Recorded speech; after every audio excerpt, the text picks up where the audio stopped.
요한복음 13장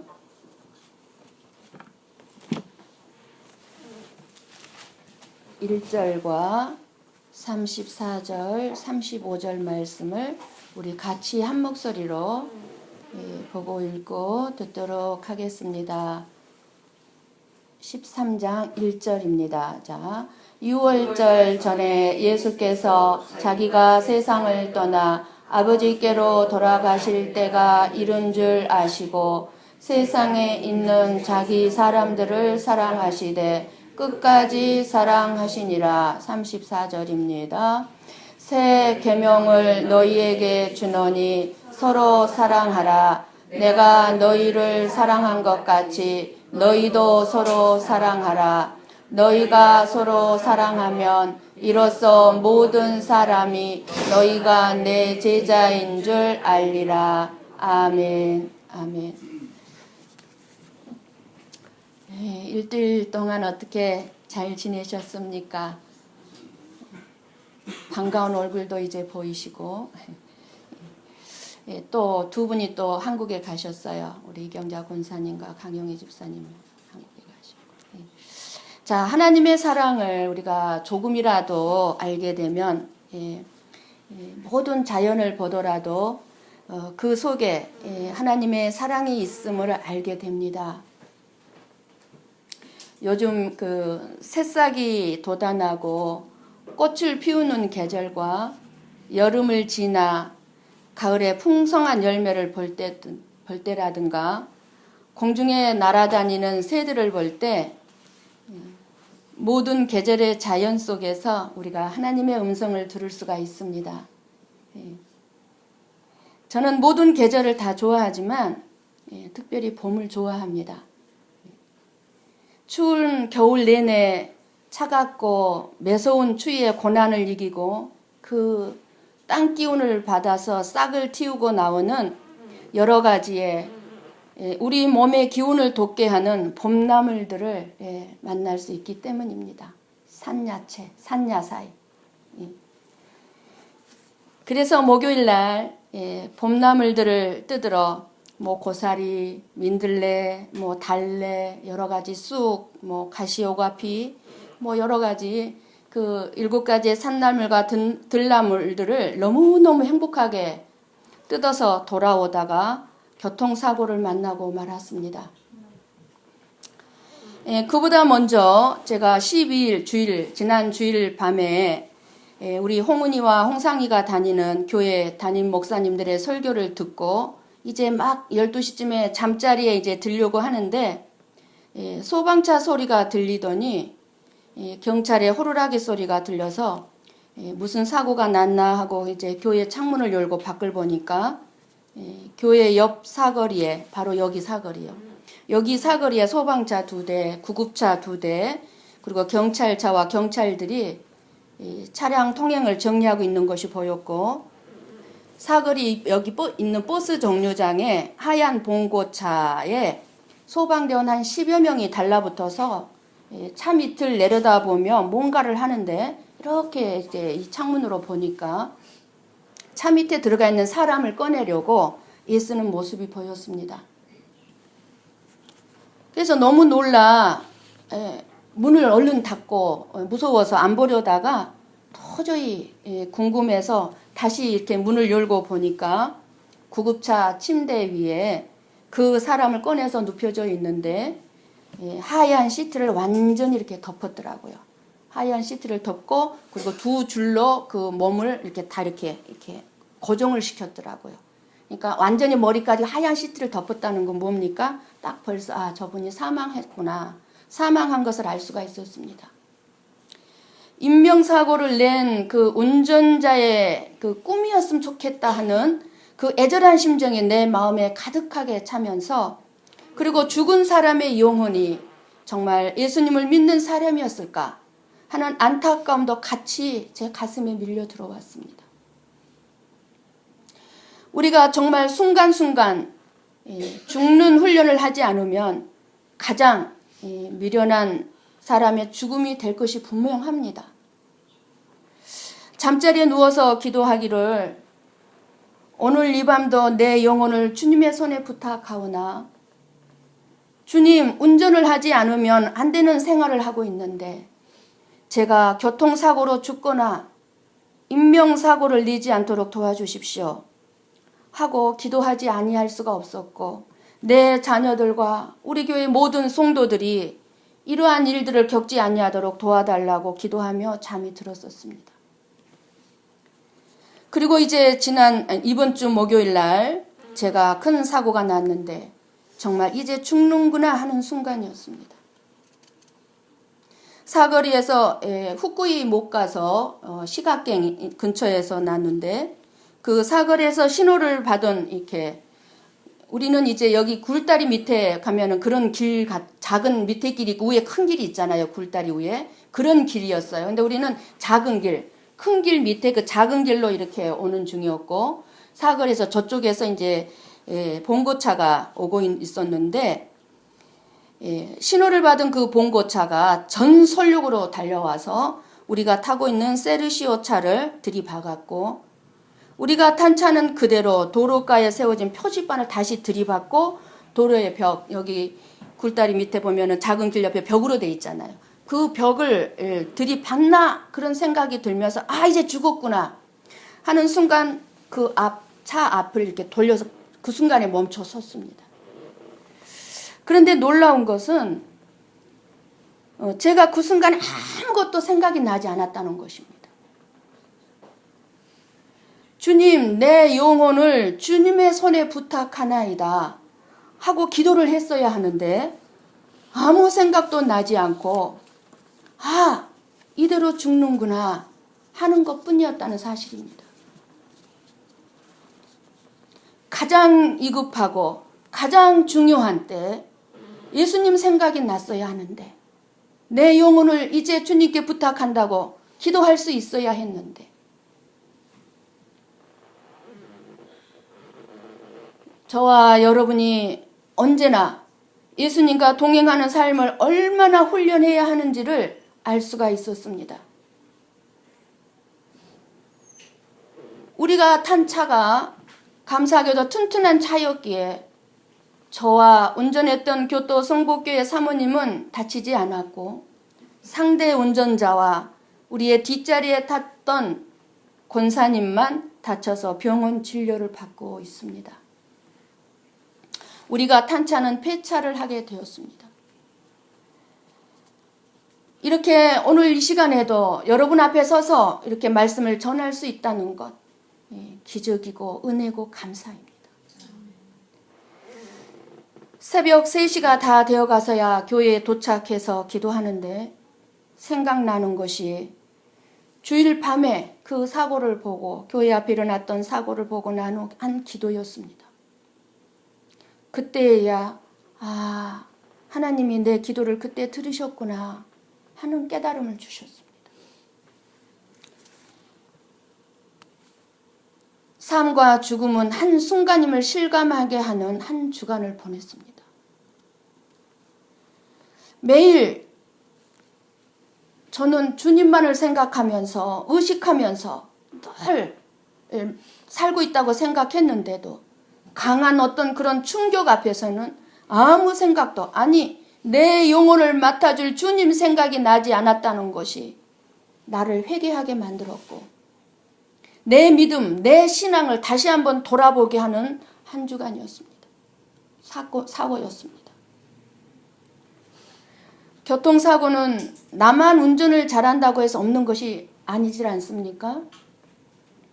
내가 아무리 운전을 잘한다 할지라도 한정된 공간, 도로 위에서 상대차가 잘못하면 피할 수가 없어요. 그대로 당할 수밖에 없어요. 그래서 교통사고 당하는 것은 막을 수가 없습니다. 그러기에 우리는 언제나 조심해서 운전해야 하면 물론이겠지만, 가장 중요한 것은 우리의 일상의 삶 속에 언제나 주님과 동행하는 삶이어야 한다는 사실이었습니다. 사랑하는 성도 여러분, 여러분은 지난 일주일 동안 예수님을 만날 준비하는 삶을 살아오셨는지요? 하나님 나라를 보며 살아오셨나요? 아니면 땅만 보며 살아오셨나요? 이렇게 아무데도 다친 데 없이 멀쩡하게 이 자리에 서 있으니까 아마 그래도 가벼운 사고였겠지라고 생각할 수 있겠지만, 아니요. 생명이 1초 앞에 달려 있었던 급박한 그런 사고였습니다.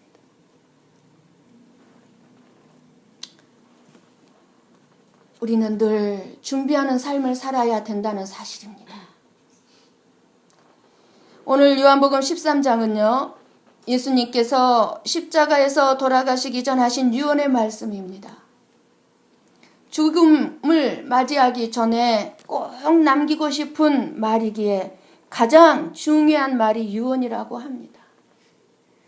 그러니까 유언은 꼭 지켜져야 하는 것이기도 합니다.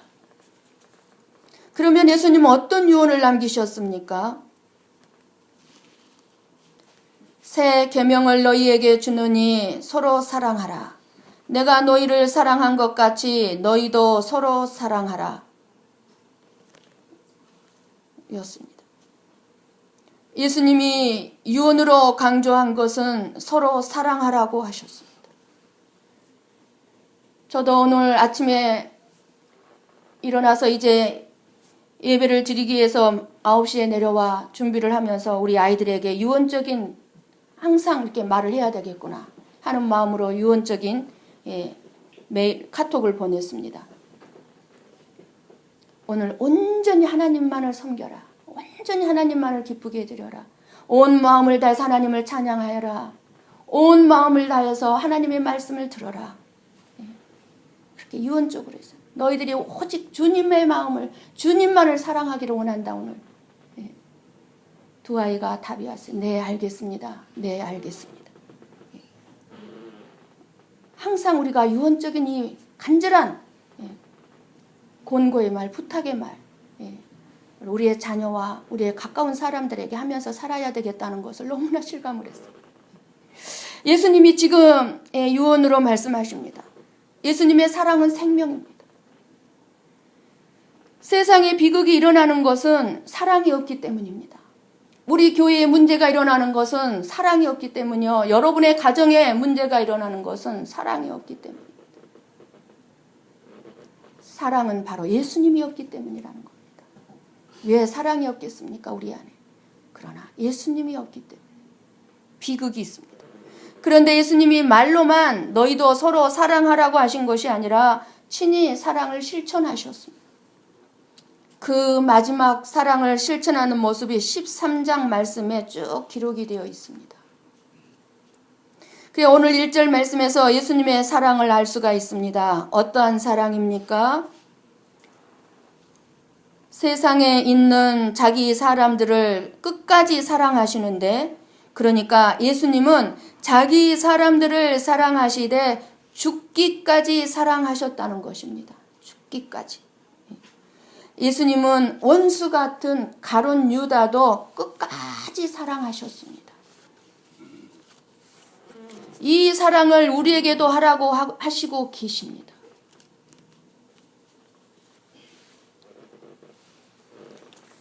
우리는 내가 보기에 사랑할 만한 것들을 사랑합니다. 아이고, 저 사람은 내가 사랑할 수가 없어. 저 사람은 내가 사랑할 만한 구석이 보이지를 않아. 그래서 사랑할 만하면 사랑을 하는 겁니다. 그러나 우리 예수님은 도저히 사랑할 만한 존재와 가치가 없는 저와 여러분을 사랑한다고 합니다. 자기 사람들을 사랑하셨다고 말합니다. 자기 사람들. 아니, 하나님은 사랑이시라고 하셨는데 사랑하시려면 세상의 모든 사람들을 다 사랑하시고 지옥 갈 사람을 건지시는 것이 하나님의 사랑이라면 어떤 사람은 지옥에 가지 않게 하시고 어떤 사람은 지옥에 가도록 내버려 두시는 것이 과연 하나님은 사랑이신지 의심스럽지 않습니까? 우리가 가지고 있는 사랑에 대한 지식과 생각으로는 하나님의 사랑을 이해할 수가 없습니다. 이해가 되지 않습니다. 하나님의 사랑. 너무 높고 깊고 넓고 길어서 측량할 수가 없습니다.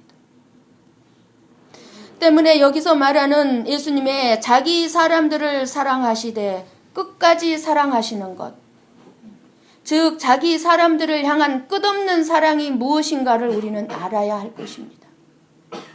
그러면 우리가 이 땅을 살아가는데 소망을 가지고 힘있게 살아갈 수가 있습니다.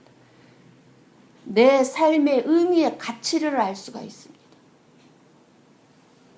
끝까지 사랑한다는 것은 변함없이 사랑하는 것을 말합니다. 우리들이 다른 사람을 사랑한다고 할 때 변함없이 사랑할 수 있겠습니까? 뜨겁게 사랑해서 결혼하여 부부로 살아가는 사람들도 끝까지 사랑하는 사랑을 찾아보기 힘들고 하기가 힘듭니다. 상대방이 어떻게 행동하고 반응하든 상관없이 처음의 사랑이 변하지 않고 지속되는 것이 끝없는 사랑입니다. 우리들은 이 끝없는 사랑이 불가능한 사람임을 알 수가 있습니다. 우리들 사이에 진정한 사랑이 있으려면 농부가 씨앗을 뿌리듯이 우리의 마음에 사랑의 씨앗을 뿌려야 합니다. 그래서 이 사랑의 씨앗, 우리의 마음속에 하나님이 집어넣어준 이 사랑의 씨앗을 새가 집어먹지 못하도록 우리가 지켜야 하고, 또 정성껏 그 사랑의 씨앗에 물도 줘야 하고, 그리고 늘 그 사랑의 씨앗에 파고 들어오는 잡초, 이런 벌레들을 잡아내야 하는, 그래서 사랑의 열매가 있기까지 저와 여러분은 피나는 노력과 땀과 눈물이 필요합니다. 그래야 비로소 사랑한다고 말할 수 있게 됩니다.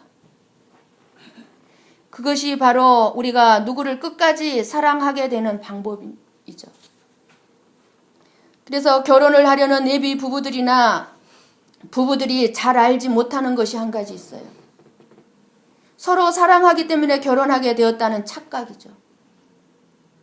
사실은 사랑하기 때문에 결혼한 것이 아니라 서로 호감을 가졌기 때문에 결혼한 것입니다. 저 사람을 만나서 결혼하면 내 삶이 행복할 거야. 자기의 유익이 들어가 있습니다. 내가 좀 편하게 살 수 있을 거야. 그건 사랑이 아니에요. 뜨겁게 사랑해서 결혼한 부부도 때로는 미움이 나오고 싸움이 있게 되는 것입니다. 싸우고 다시 화해하고 미워했다가 다시 미움이 사라지고 이런 과정들을 계속 반복하면서 진정한 사랑을 그때 키워가는 것입니다. 그때 사랑을 하게 되는 것입니다. 그래서 진정한 사랑은 오랜 시간의 갈등 그리고 아픔을 참고 견디는 인내를 통해서 만들어지는 것입니다. 저와 여러분도 마찬가지고 여러분과 여러분도 마찬가지예요. 서로가 인내하고 서로가 참아주고 갈등하면서. 그렇다고 해서 이것을 끝까지 사랑하는 것이라고 말할 수는 없다는 사실이에요. 왜냐하면 우리의 사랑은 수시로 변하기 때문입니다. 수시로.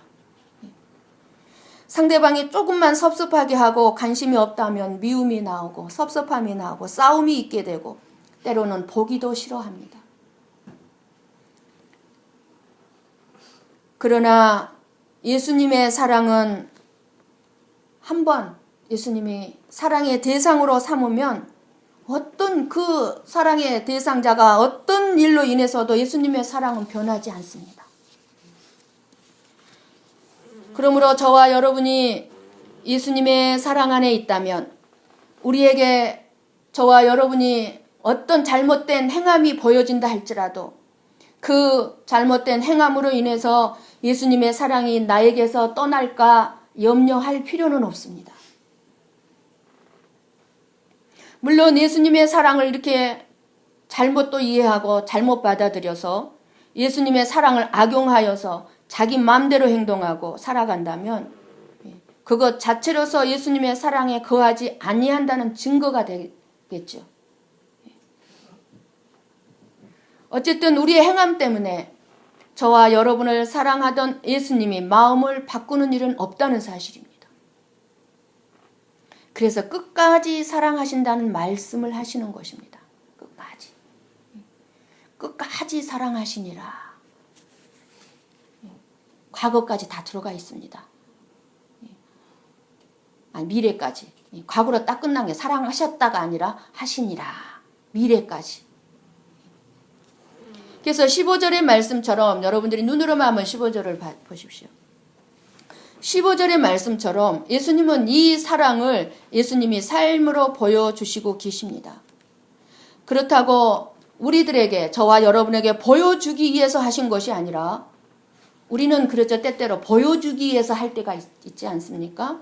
그러나 예수님은 그것이 아니라 예수님은 자체로서 사랑이십니다. 그래서 예수님 자체가 사랑이시기 때문에 그 사랑을 실천하고 계신 것입니다. 예수님 사랑의 이 행동이 자기 사람들, 지금 누구죠? 제자들이죠. 자기 사람들의 발을 씻어주시고 계십니다. 이것으로 예수님이 말씀하신 끝없는 사랑이 무엇인가가 깨달아지는 것입니다. 왜냐하면 우리는 다른 사람의 발을 쉽게 씻어줄 수가 없습니다. 지금까지 저와 여러분은 내 자녀의 발은 어렸을 때 씻어주었을지라도 아마 다른 사람의 발을 씻어준 적이 없을 것입니다. 우리는 모든 말씀을 통해서 오늘 나에게 무엇을 하나님이 지금 말씀하시고자 하시는지 내 삶에 적용을 하면서 들어야 나에게 말씀하시는 주님의 음성을 들을 수 있습니다. 그 주님의 음성이 들려질 때 우리는 그 음성에 순종할 수가 있고 그 음성에 따라갈 수가 있습니다. 예수님이 자기 사람들, 제자들의 발을 씻기신 모습을 보여주신 것은 저와 여러분도 가장 먼저 사랑해야 될 확실한 자기 사람들이 있다는 것입니다. 자기 사람들. 여러분에게는 누가 자기 사람들입니까? 물론 내가 지금 가장 가깝게 지내는 가까운 사람들이에요. 어느 목사님의 설교에서 캡처해 온 그 내용입니다. 베티 B 영이란 사람이 쓴 글 중에 이런 내용을 본 적이 있었답니다. 어느 날 이웃집 아줌마가 베티의 집에 놀러를 왔대요. 마침 거실 식탁에는 깨끗하고 고급스러운 접시들을 식탁에 놓여 있었는데 놀러온 이웃집 아줌마는 깜짝 놀라서 돌아가려고 했습니다. 이런 미안합니다. 귀한 손님들이 오시는 날인 줄 모르고 찾아왔군요. 그러자 이 베티의 어머니가 대답을 합니다. 아닙니다. 이 식탁은 우리 집 식구들을 위한 식탁입니다. 우리는 가족들의 식탁에 가장 좋은 접시들을 사용한답니다. 왜냐하면 우리 가족들이 가장 귀하고 소중한 사람들이기 때문이죠. 그런데 우리는 어떻습니까? 나에게 소중하지 않는 사람에게는 극진한 대접을 하면서도 가장 귀하고 소중한 가족들, 우리 성도들은 소홀히 생각하고 함부로 할 때가 너무나 많습니다. 별로 관계가 없는 사람임에도 아낌없이 물질을 사용하면서 정작 사랑하고 베풀어야 될 아내나 자식에게는 전혀 이해할 줄을 모르는 사람들이 있습니다. 얼마나 많은 어리석은 사람들이 자기 사람들을 사랑하지 않으면서 온 나라 사람들을 사랑하고 모든 동물들을 사랑하고 있는 것을 볼 때 예수님보다 더 사랑이 많은 것 같이 보이지만 그러나 예수님은 무엇이 사랑인지 보여주고 있습니다. 예수님은 자기 사람들을 위해서 내 양을 위하여 목숨을 버리노라 하셨습니다. 그 사랑을 받은 저와 여러분이라고 생각이 든다면 오늘부터 제일 먼저 내가 매일 만나는 가장 가까운 사람들부터 사랑을 실천하시기 바랍니다.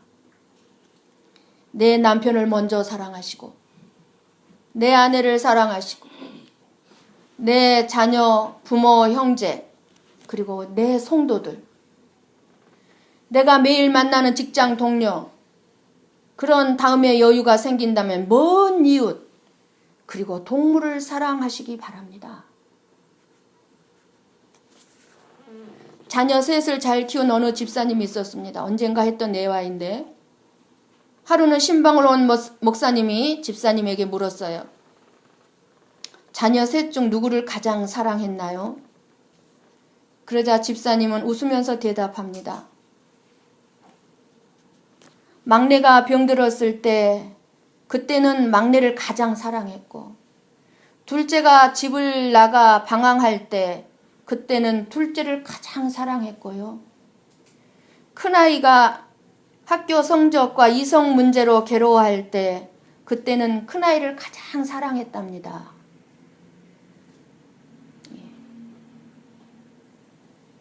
아프고 힘들어하는 자녀를 가장 먼저 사랑했다는 거죠. 이것이 바로 부모의 자식 사랑이요, 목회자가 성도를 향한 사랑인 줄 믿습니다. 그러나 하나님의 사랑은 이런 부모나 목회자들의 그리고 사람들의 사랑과 비교할 수가 없는 끝없는 사랑입니다. 우리가 죄악의 함정에 빠져 고통당할 때 독생자를 보내 우리를 구원해 주셨습니다. 하나님은 지금도 이 시간까지 어려움을 당하는 자, 위험을 당하고 있는 자, 병든 자, 낙심한 자, 고통당하는 자, 방황하는 자를 돌아보시고 사랑으로 돌봐주시고 계십니다. 솔직히 이 세상에 있는 저와 여러분들은 정말 끝까지 사랑하기 힘든 사람들입니다. 실제로 끝까지 변질되지 않는 사람들은 거의 없습니다. 그래서 세상에 있는 자기 사람들을 사랑하셨다는 이 말씀이 주는 의미가 우리에게 깊다는 것을 알 수 있습니다. 세상에서 하루에도 12번씩 변하는 우리들을 변함없이 끝까지 사랑하시는 예수님. 그 예수님께서 이제 말씀합니다. 너희도 서로 사랑하라 하면서 명령하시고 계십니다. 유언입니다. 하나님의 사랑은 이 세상의 모든 말을 동원한다 할지라도 설명을 할 수가 없지만, 그러나 우리에게 있어서 이 세상에서 가장 소중한 일, 가장 가치 있고 가장 행복한 일은 하나님을 알아가고 사랑하는 일인 줄 믿습니다. 이 세상에서 하던 일 즉시 멈추고 지금 당장 해야 될 일은 하나님을 사랑하는 일입니다. 하나님께서는 저와 여러분에게 단 한 가지만을 요구하십니다. 여러 가지 요구하지 않습니다. 하나님을 사랑할 때만이 우리가 서로 참된 사랑, 올바른 사랑을 할 수가 있기 때문에 오직 하나님을 사랑하는 것을 원하십니다. 그럴 때만이 진정으로 가장 가까운 내 가족부터 멀리 있는 아프리카 원주민까지 그리고 동물까지 참다운 사랑을 할 수가 있다는 사실입니다.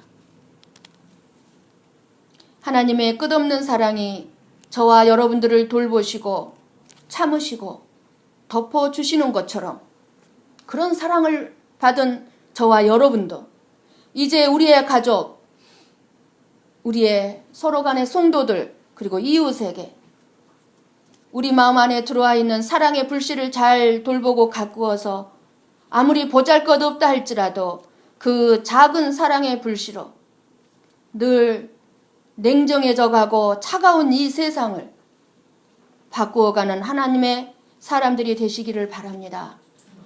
우리 요한일서 4장 10절 11절 말씀을 읽고 마치도록 합니다. 요한일서